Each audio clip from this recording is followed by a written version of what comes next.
Good morning. Welcome to Unity of Birmingham Live. If you will, join me in a moment of affirmative prayer as we welcome the presence of good and the presence of God in this place. Spirit of the Holy One, we honor your presence. We know and affirm that your presence is here because we are here.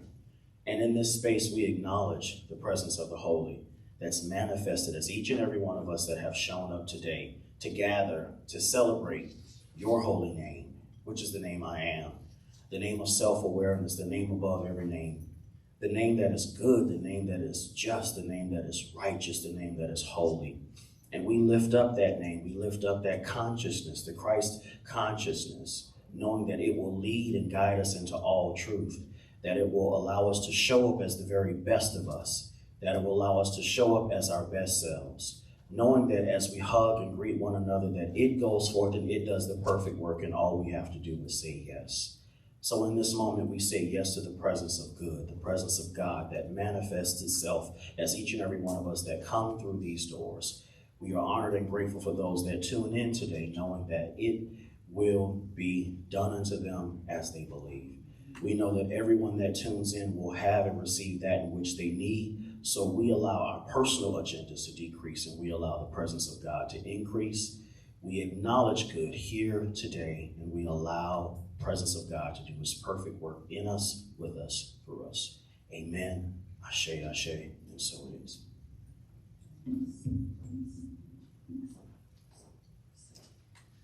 Please join me in singing Surely the Presence of the Lord.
Good morning, Unity of Birmingham. To those in person and those of you at home tuning in today, we appreciate that. In light of this month's theme about vision, I'll be facilitating you through a guided visualization. Before we get started, I want to explain a little bit why we use visualization as a form of meditation. It's the practice of imaging what you want to achieve in the future as if it were true today. Visualizing involves using all of your five senses. Imagination is a God-given power that we all possess, so let's use it. The process directs your subconscious to be aware of the end goal that you have in mind. So I will serve to guide you as we take this visual journey together. Please turn phones off to silent mode to fend off any outer distractions, if you haven't done so. Sit comfortably with your back against the chair. Relax your shoulders, letting go of the weight of the world. Plant your feet flat on the floor, grounding you to the earth that supports you. Hands are comfortably placed on your lap. Feel free to interlace your fingers with index fingertips touching if preferred. Soften your gaze or close your outer eyes. We will be using belly breathing to begin with, the pattern of 4-7-8. It's 4 seconds, 7 seconds, 8 seconds. This involves taking a deep breath in as you inflate your belly, hold for 7 seconds, release slowly for 8, letting the belly deflate while your body relaxes. And we'll do this 3 times. So let's begin. Breathe in 4 seconds, inflating the belly. Hold for 7 seconds. And release for 8. Slowly.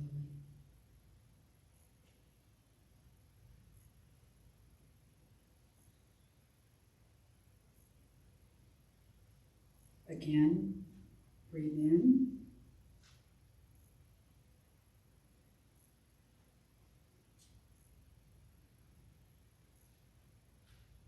Remember to release.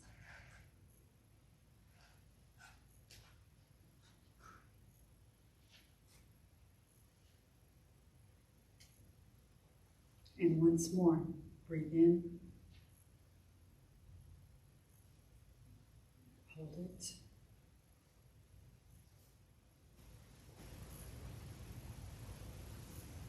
And release.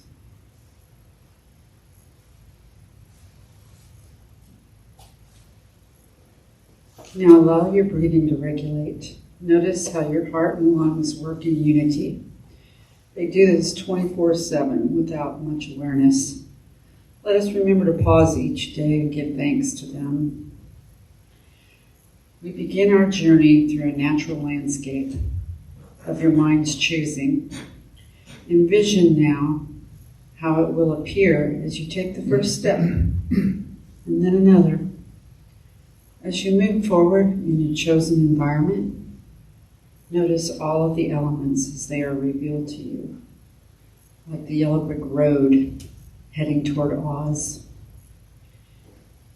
Is it lush green forest near a flowing creek, a beautiful botanical garden with a koi pond, a sandy beach near the ocean at sunrise, or a country road with cornfields and apple trees? Wherever it is where you want to be. As we venture on, we find the perfect spot to sit, or lay down if you wish. Pay attention to every detail of the colors, textures, shapes, sounds, smells, all around you, even taste. Perhaps this special spot is hard or rough, like a mossy rock or wooden bench. Maybe it's soft and feathery like grass or a meadow. It may be gritty like dirt or sand. Whatever it is, feel it.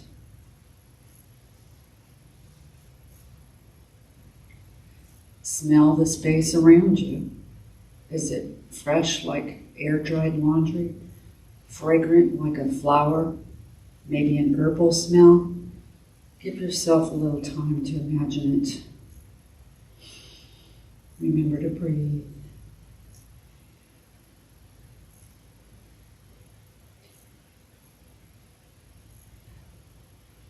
At your special place, can you taste its essence? Imagine the salty mist of the sea, the buttery taste of a wild mushroom, the bitterness of an herb, or the sweetness of a freshly picked wild berry. Whatever comes to mind.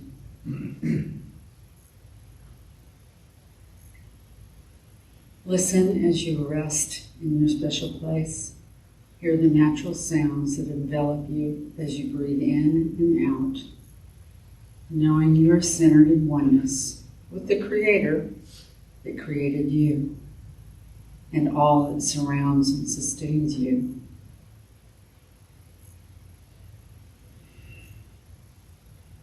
Let your mind's eye turn within now, deeper into the heart where your truths can be revealed. What is it that your heart longs for? You know the answer. Bring it forth using your imaginative power.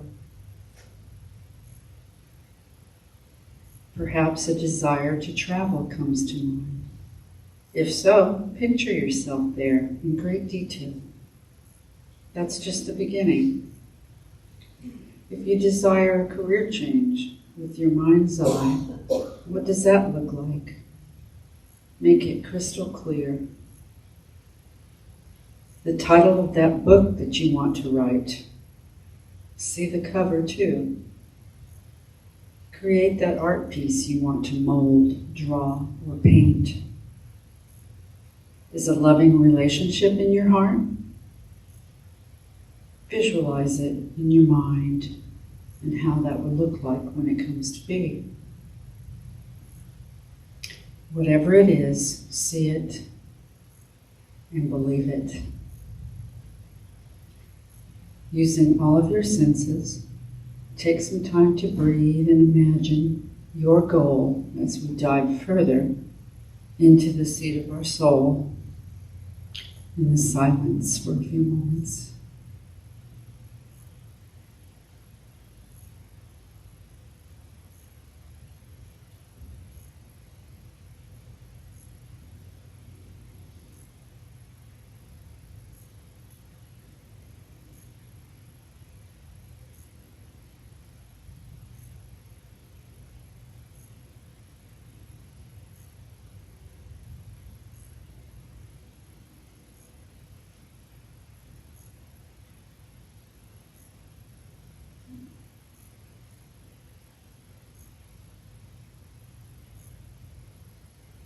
Remember to breathe.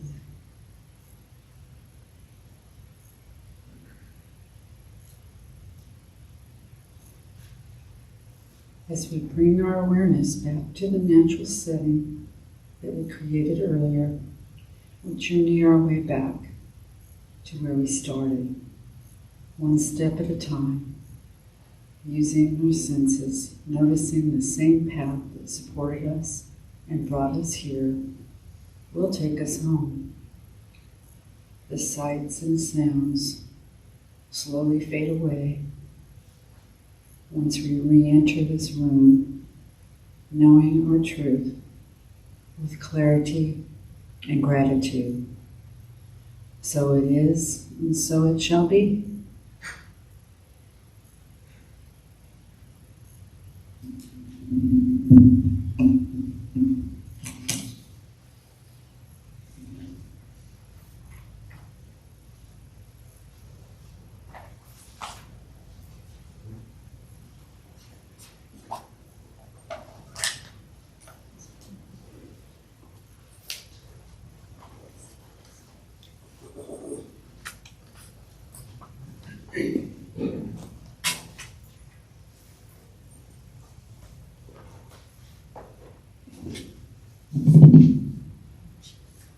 Good morning. Good morning.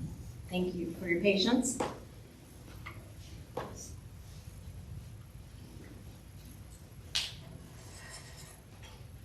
I'm short, but not that short.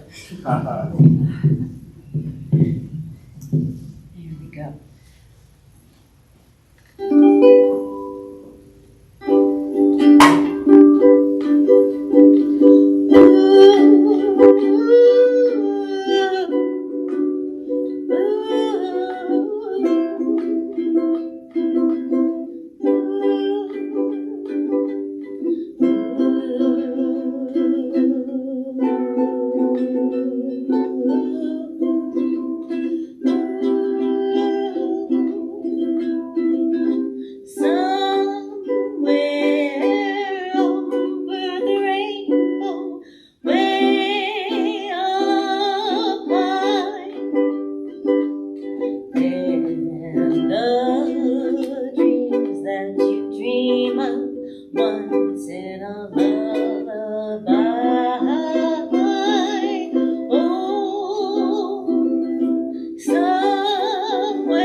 that's where you find me.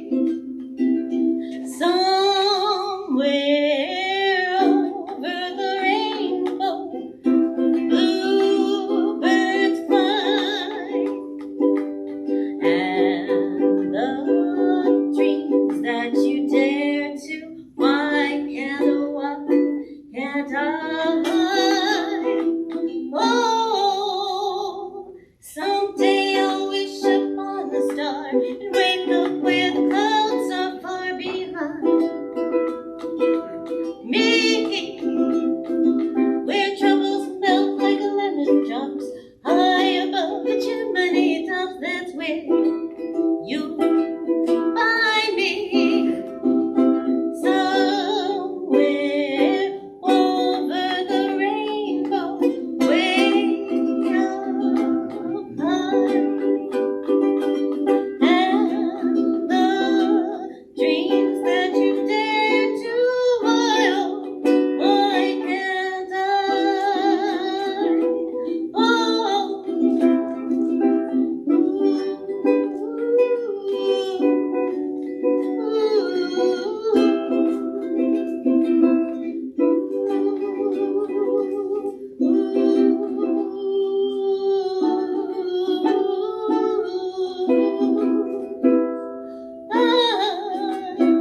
Someday I'll wish upon a star and wake up where the clouds are far behind me, where troubles melt like lemon drops high above the chimney tops. That's where you'll find me.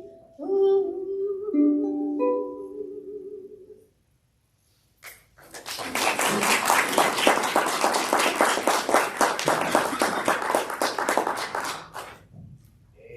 Amen. Let's give her a hand one more time.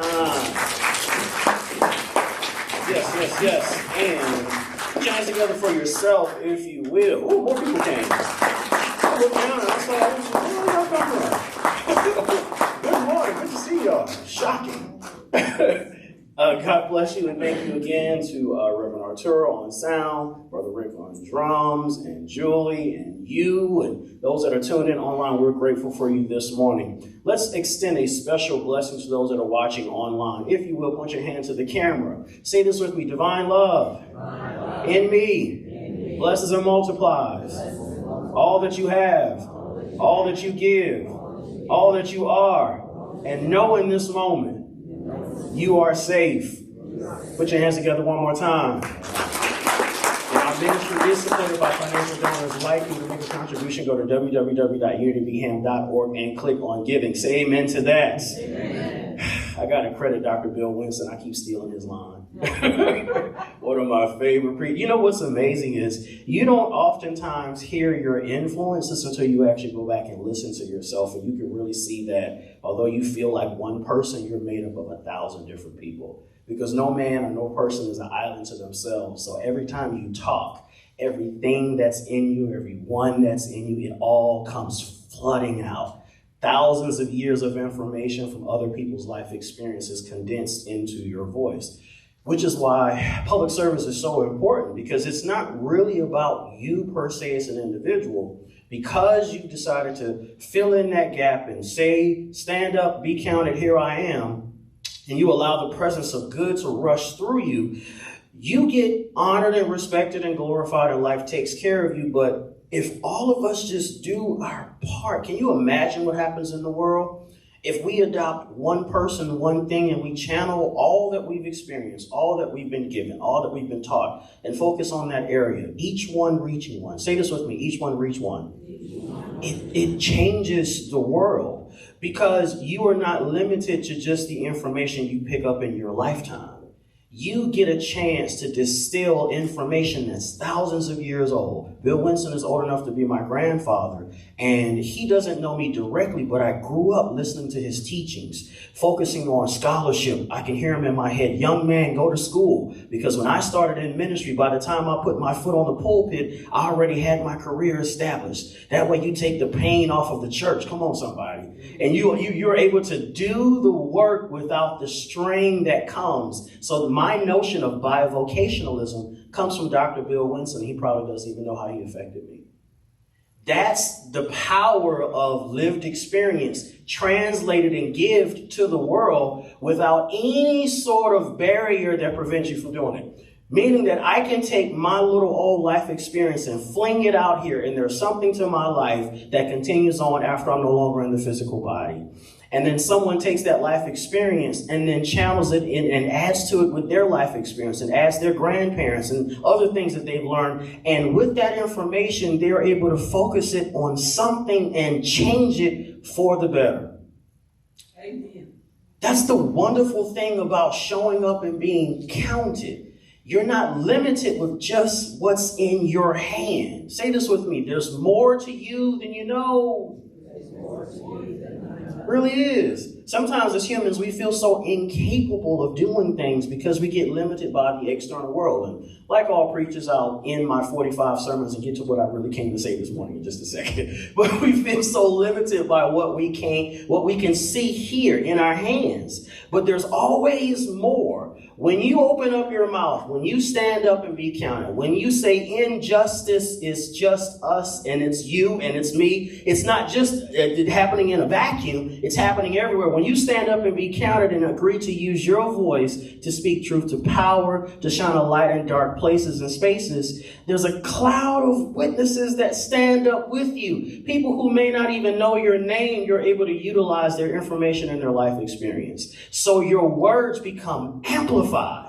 So a 35, almost 36-year-old conversation with that chair sounds, that's powerful. But if I take a 70-year-old life experience and add that to my conversation, and then a 120-year-old conversation from a book I read, add that to my conversation. Imagine the power in my conversation just with the chair alone. So when I look at the chair and I say, you are more than just a chair, I want to give you wings. I want to add different legs on you. I want to add different color schemes, but I don't have enough in my lifetime to figure out how to do it. So I reach back into the cloud of witnesses, into everything that I am, everything that helped me to become what I've become. And then I touch that chair and change the consciousness of it so that those who sit in it have an experience. That's powerful. Meaning I'm not limited by just what I see.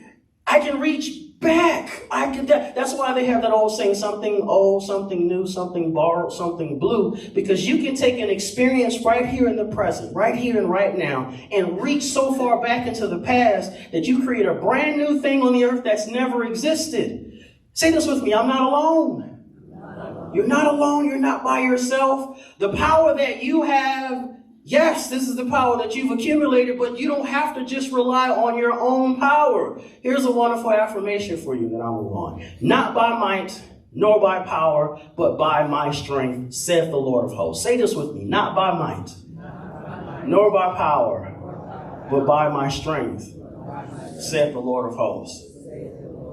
So if all I can see as far as my own personal power is what's objectively in front of me, that awareness, that affirmation reminds me that there is a power source that is so ancient. We call it the Ancient of Days. So if 36 years of life experience isn't enough to tackle this challenge, I can reach into the Ancient of Days. Hello, somebody. My karmic footprint. I can reach into my Akashic records and then pull that power down into this reality and change the consciousness of the thing that I'm experiencing. This is how we shape and mold reality. And this is why spiritual people get in trouble, because we don't look like the stuff that we have been through, and we don't look like the stuff that we've been going through. Because your source comes not from the outside world. Say this with me. I breathe in God, and I breathe into the world. Because spirit is your source, source of my supply. When your source is God, the Ancient of Days, divine love, divine intelligence, regardless of what happens in the external world, you realize that your power comes from above. Different planes of consciousness is where you operate from. So the stuff that happens out here, you see it. You hold the gaze, and that's the hard part. The toughest thing you'd ever do in this life is, once you've liberated yourself, is holding the gaze while the world liberates itself. Many of us think sometimes that the hard stuff is the stuff I got to deal with personally. It's not the stuff that I got to deal with personally, because once I get the tools, Auntie, I know what to do.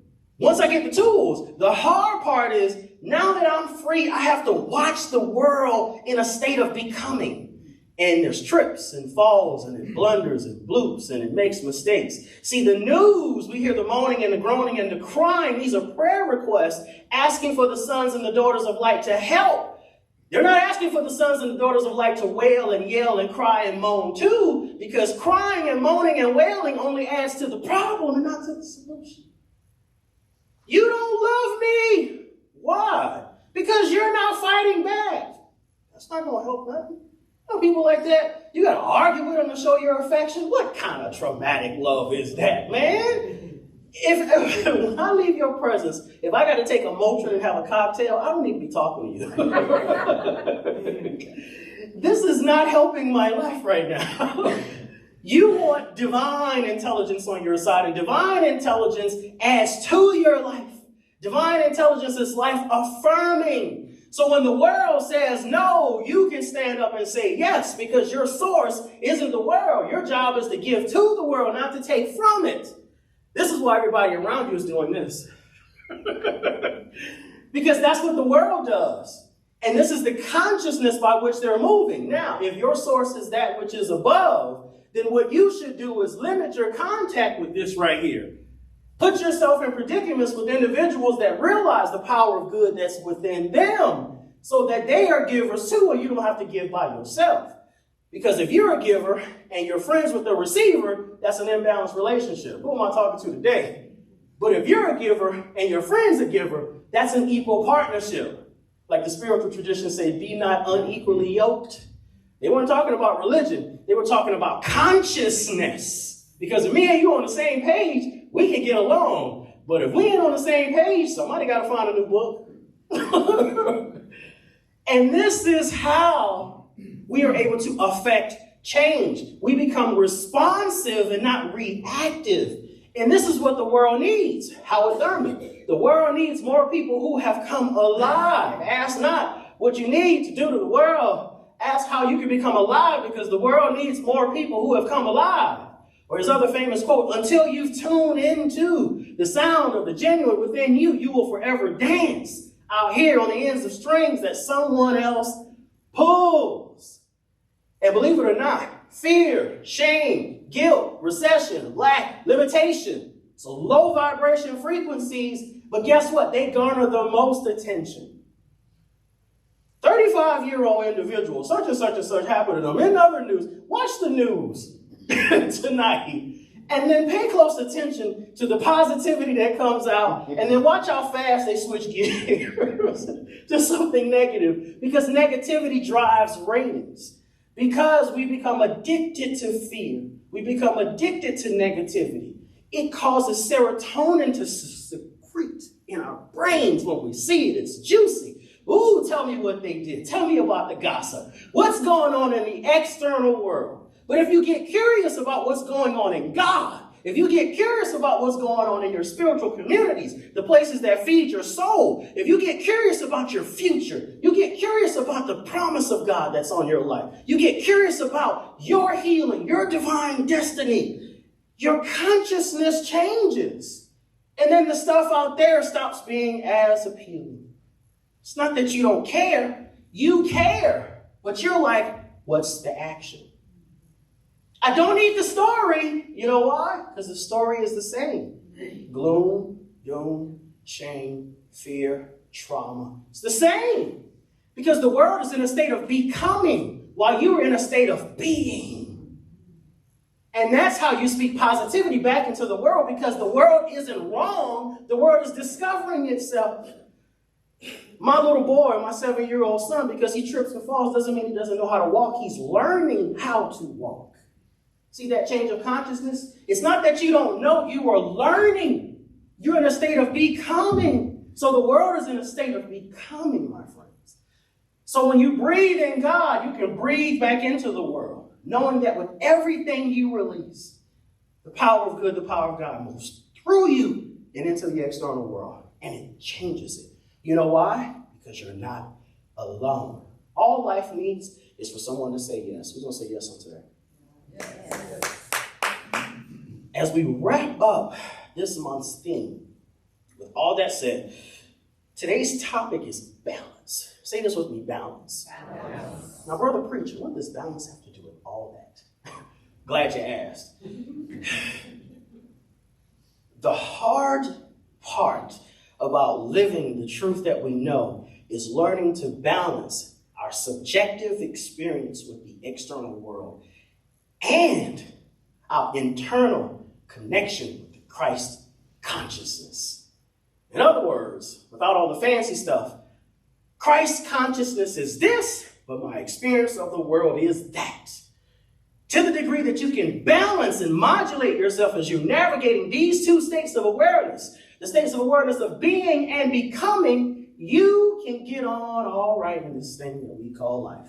Because simple spiritual practices aren't designed to give you peak experiences all the time. The good ones are designed to give you a peak experience every now and then so that you can integrate that awareness in your day-to-day life. Meaning you don't need to take a microphone into your house and preach to yourself Monday through Saturday. You just need to find a spiritual practice that gives you the same feeling that you get when you come together in church and sprinkle that all in your week. So that your experience of the world out there is just as good as your experience when you come together in your community. Y'all catch what I'm saying? William Blake said this. He said, and I'm probably going to mess this quote up, to behold the world in a grain of sand, and heaven in a flower. You can hold eternity in your hand and infinity in an hour. Or infinity in your hand, eternity in an hour. See, I said it slow for dramatic effect. But this consciousness that William Blake is talking about, it happens when you slow down and pay attention to the world in front of you. And you get past the gloom and the gloom and the shame and the fear and the disappointment. And you really look into the world and you see its potential. Until we are able to fully integrate, we talk about the Christ consciousness, the Christ awareness, these 12 principles, integrate these things into our lives, our experience of the quality of our lives will be off. It's not that we experience suffering per se, like suffering is an outside thing in and of itself, by itself, like the chair. What we really do is suffer our experiences. So regardless of what happens in the outside world, if I change my consciousness and my awareness and I look at that stuff out there differently, then it minimizes my suffering. So what happens is I become empowered as a result of spiritual community, doing meditative work, doing the Lectio Divina, which is the divine reading, studying sacred texts, connecting, communing with Source, however I do it, gardening, good conversation, restaurants, good music, good food, however I plug in, good people. When I do this kind of work, then I realize that this stuff is always stuff. So the thing to change is me. The mystics used to say the only thing that moves is mind. Say this with me. The all is mind. And the universe is mental. The Kabbalion, written by these Hermetic mystical masters. Rumi, last week, I've lived on the lip of insanity, wanting to know reasons. I knocked on the door opens. I had been knocking from the inside. I'm on the edge of crazy. And then I realized that all the craziness that I see starts and ends with me. So I change what's in here. And by changing what's in here, my subjective experience of the world out there changes. That's still on fire. But my experience and my response to the fire changes. Whereas before I do the spiritual work that I learned in sacred community, that's scary because it's a fire and it's hot. But when I do the spiritual work, I find out that I am less reactive and I'm more responsive. It's a fire. I don't care about the what. I don't care about the who. I don't care about the story. All I know is I need to put it out. So the stuff that shows up in the external world aren't problems. They're opportunities. This is why your world grabs you like this. Because your world isn't trying to shake you up. Your world is trying to get to God. So your world looks at you and sees God. You think it's trying to get you. Your world is looking for God. Your world is trying to move you out of the way. That's why stuff comes and do this. It shakes you. It's like, you ever had that experience like, what in the world is going on in my life? My life is like, oh my God, what happened now? Who's calling now? Who's complaining now? What in the world is going on? And here's the thing. I do all this spiritual work, but I still got to deal with all of this. Spirituality isn't an insurance policy against pain. Spirituality isn't an insurance policy against stuff. People, the way the earth grows grass, the way trees grow leaves, life grows people, and people personalities. And this is where the real work is.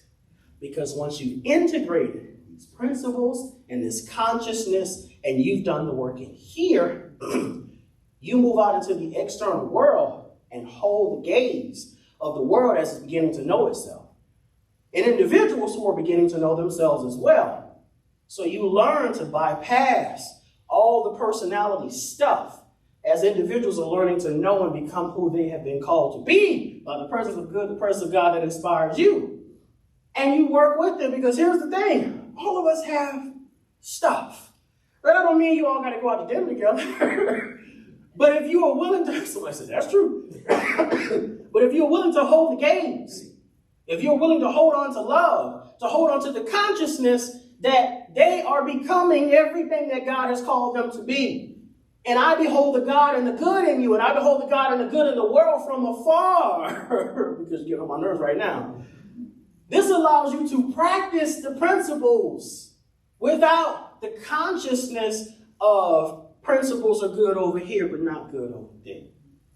So the balancing act that I have to do, I have to modulate my human drives, my human needs, my human instincts with the Christ consciousness and the Christ awareness. Jesus looks almost superhuman because I can't do all that stuff. There's some people I'm still mad at for stuff they did 20 years ago. I can't do all of that. I'm not staying on this job. I don't have to take this. In the words of Steve Urkel, I don't have to take this. I'm going home. Right? That's the balancing act. How do you do it? I don't know. One day at a time. There is no set plan as to how to do it. Because even when you withdraw yourself into the world, away from the world, hide in a cave, you still have yourself.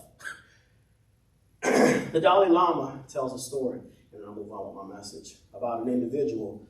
He was young in his ministry. He tells it a lie. The individual came to him and said, "Oh, great master, I hear about this wonderful meditative technique or whatever. I was wondering if you could tell me about it." He says, "Well, you're a little bit too old for this technique. This is actually for younger individuals. I mean, if you were to reincarnate and come back, you know." So the individual leaves and actually takes his own life because of that conversation that the Dalai Lama has. And then he'll tell you, if you read and listen to his bios, it changed his psyche because he realized that although the teachings are here, there's a way that I have to say it when I'm dealing with human beings based on their roadmap and their awareness so that they don't apply the teachings in such a way that it causes harm to themselves and it blows up their world. This is wisdom, knowledge, and understanding. And these three tools are how you do the balancing act. You apply wisdom, knowledge, and understanding to every situation that comes your way. Every conversation, you ask yourself, before I respond to this, WWJD, what would Jesus do? Or more practically, what is their native language? How can I communicate this in a way that I clearly express what I need to say in a way that they need to hear without causing them hurt, harm, or danger? If you do that to every conversation you have, and every tense conversation you have, it changes the trajectory of the people that you meet. If you do this on your job, It changes the promotions that you go after and the ones you don't. It changes the places that you work, the friends you keep, the people you put in your life, the food you put in your system, how you take care of your children and grandchildren, and everyone around you, including strangers. Say this with me, the balancing act. In terms of vision, this is important because if I hold a vision for my life, my beloved, I beseech you above all things that you prosper and be in good health, even as your soul prospers. That's the vision for my life. For me to stay true to this vision, I have to balance my connection with the principles and the presence of God and then my human drives to respond and react accordingly, or according to my primal nature. So every day I do the work, heaven and earth is coming together in me. I'm working on integrating these, what seems to be opposite at times, but they're really not. They're just two sides of the same coin. Neville Goddard said it like this: man is God asleep, and God is man awakened. Say this affirmation with me. Man is God asleep. Man is God asleep. God is man awakened.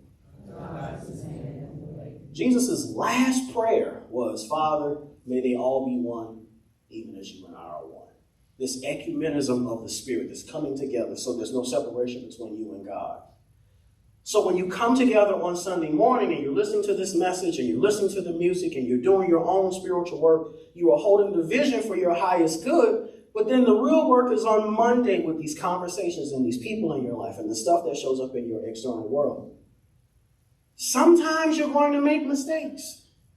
And guess what? It's okay. You know what? Say this affirmation with me. All things work together for the good of those that love God and are called according to his purpose. Here's another affirmation. There is now, say this, no condemnation to those that are in Christ. There's a second clause of that scripture. I give you a homework assignment this week. Go look that one up and add that to your affirmation treatment. It's not a way out, but it's a way in. It's those two affirmations are the presence of good expanding itself, saying love covereth a multitude of sins. Love covereth a multitude of mistakes. So while I'm working to balance my human drives and my human nature with the divine, while I'm working to manage my internal stuff and my experience of the external world, even if I make mistakes and some days I don't do it right, it's still okay because it all ends up working together for my good. Does that make sense, y'all? Yes. Last story, I'll let you go. In the Old Testament, there's a story with Elisha the prophet. And Elijah, major prophet, Jezebel, remember him, his successor is Elisha.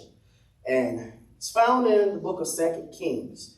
2 Kings is an interesting book right after Deuteronomy, Judges, and all of these things. 2 Kings still has characters that are called the former prophets before the other prophetic characters are introduced later on in what we now call the Old Testament.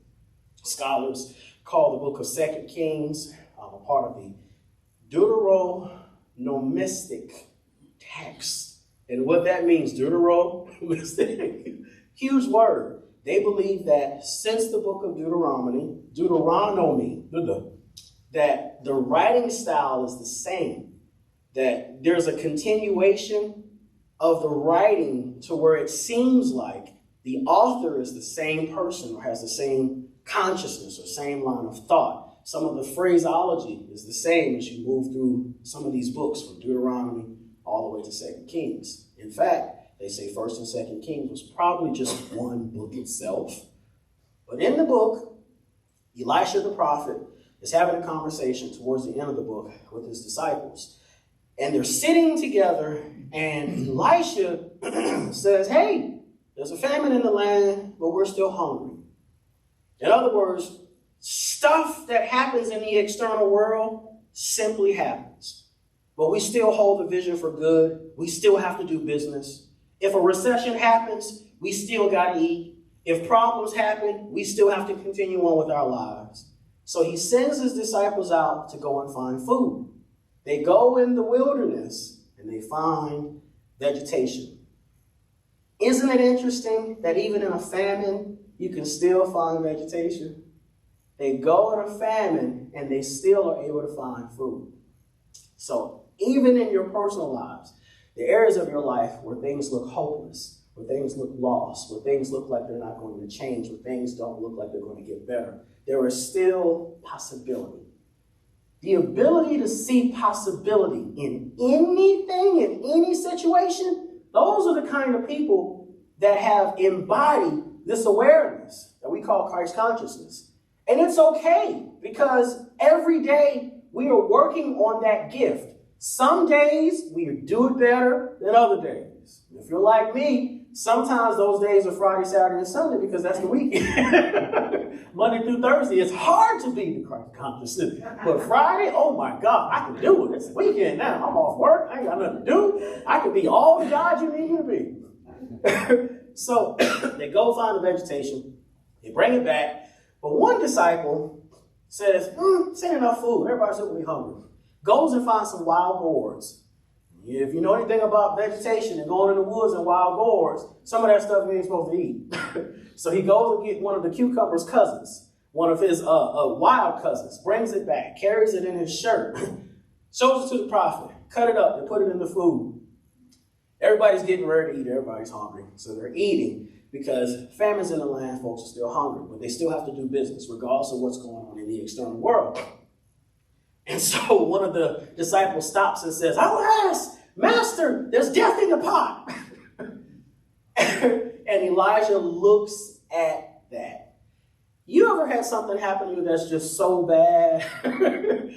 It takes away your ability to explain or respond. You're just stuck. You ever been hit with a gut punch? Bow! Alas, Master, there's death in the pot. The worst thing that could ever happen to you happens. The thing that you least expect to happen happens. The thing that's supposed to be there ain't there. You walk into work one day and you're fired and nobody told you it was coming, but everybody knew but you. Those kinds of experiences. You're riding down the car. God protect everybody that leaves here. Bad joke. Your tire goes out. The thing that you don't expect to happen happens. So it happens to the disciples. Elijah is sitting there with the weight of responsibility on his shoulder, and he has to respond. If you find yourself doing the balancing act the best you can, and you are the individual that has to make the call. You ever been in that spot? I got to make the call. I got to make the decision. What should I do? Should I stay or should I go? Should I leave? What should I do? Should I call someone? Do I need to call a friend?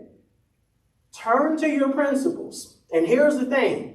In that same hour, Spirit will give you what to do.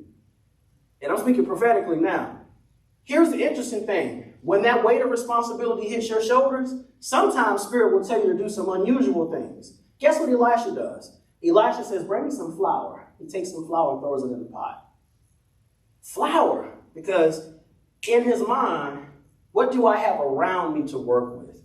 But there's a problem over here. I get that. But what do I have to work with? But they did this. That's okay.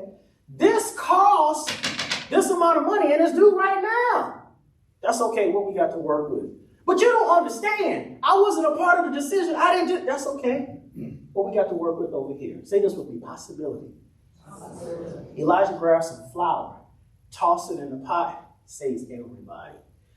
In his mind, I'm assuming the flour was going to cut the bitterness, because depending on your taste buds, I'm sure if you eat some wild gourds, the bitterness makes your stomach upset, especially if you're not used to eating that kind of food. And believe it or not, as powerful as that story is, in the early 1940s, it saved the Hebrew people as they were dealing with Nazi extermination and things like that while they were out in the woods. So there's lots of tales of going in the woods finding food. My point is, while we are holding the vision for our spiritual community to grow and to prosper and to see it not just be a beacon of light for us, but for individuals in this town and also in this city, there are things that will happen.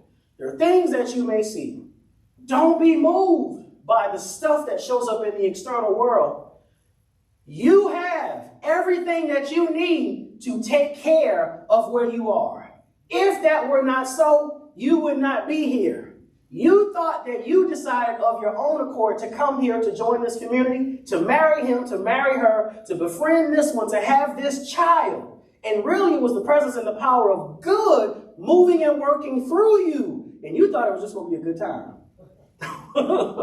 Something else was at work, which means that it's not your responsibility alone. You have help.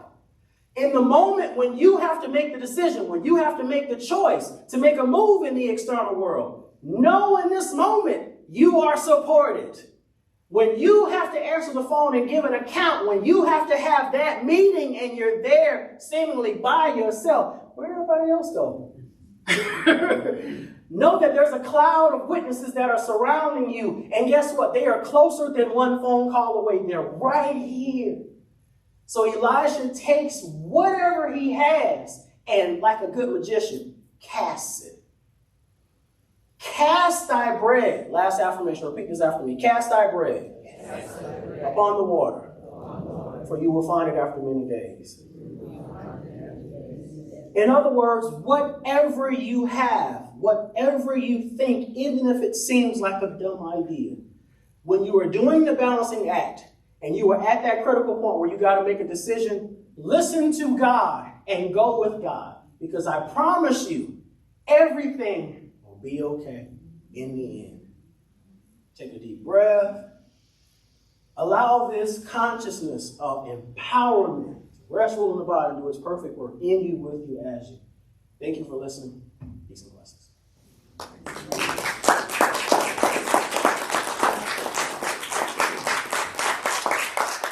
And now, if you will, join me in a moment of celebration as we move into the next part of our service, which is the collection of our offering. Julie, I believe, is going to lead us in some special music. I believe it's The Greatest Thing. Our ushers are making their way down the aisles. And if you give virtually, please remember to log on to unitybham.org and click on giving. And also sign up for recurring giving if you choose to believe this. Julie, take it away. Thank you. There was a handout, if you see it around you. This is just to explain this hymn. It's just very repetitive, and you change one word each time. So the greatest thing in all my life is knowing you 2 times, loving you 2 times, serving you. And the chorus is, I want to know you more, I want to know you more.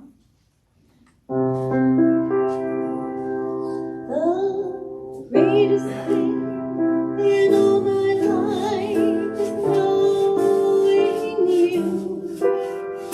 Greatest thing in all my life is knowing you. I want to know you more. I want to know you more. The greatest thing in all my life is knowing you. Love you. The greatest thing in all my life is loving you. The greatest thing in all my life is loving you. I want to love you more. I want to love you more. The greatest thing in all my life is loving you. I want to serve you. The greatest thing in all my life is serving you. The greatest thing in all my life is serving you. I want to serve you more. I want to serve you more. The greatest thing in all my life is serving you.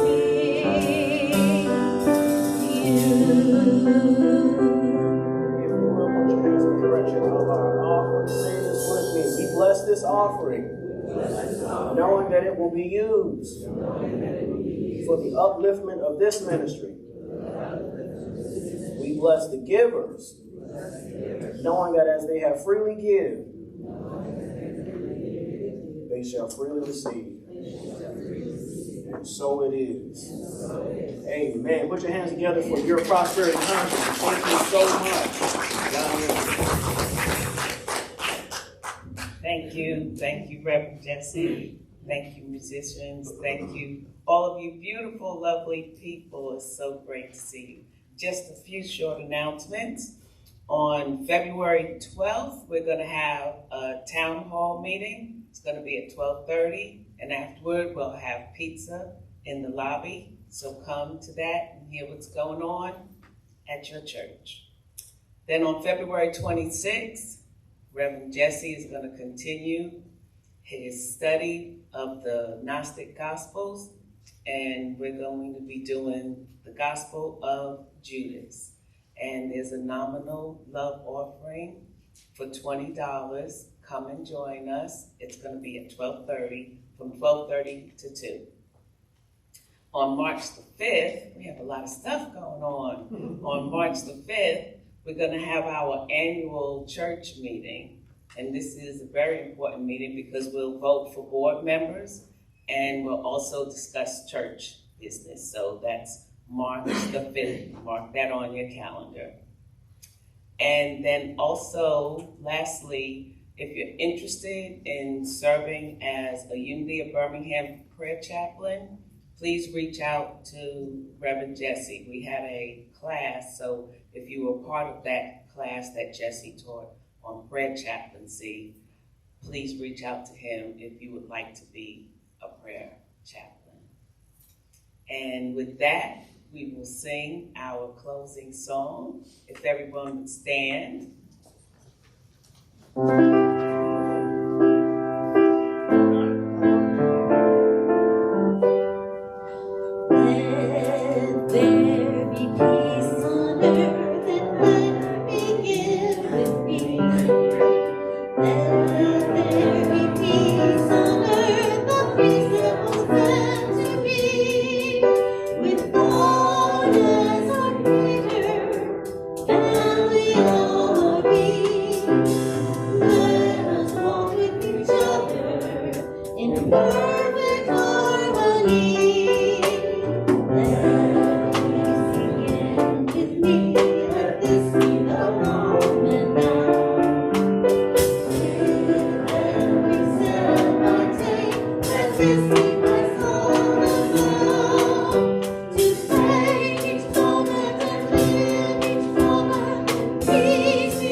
The love of God enfolds us.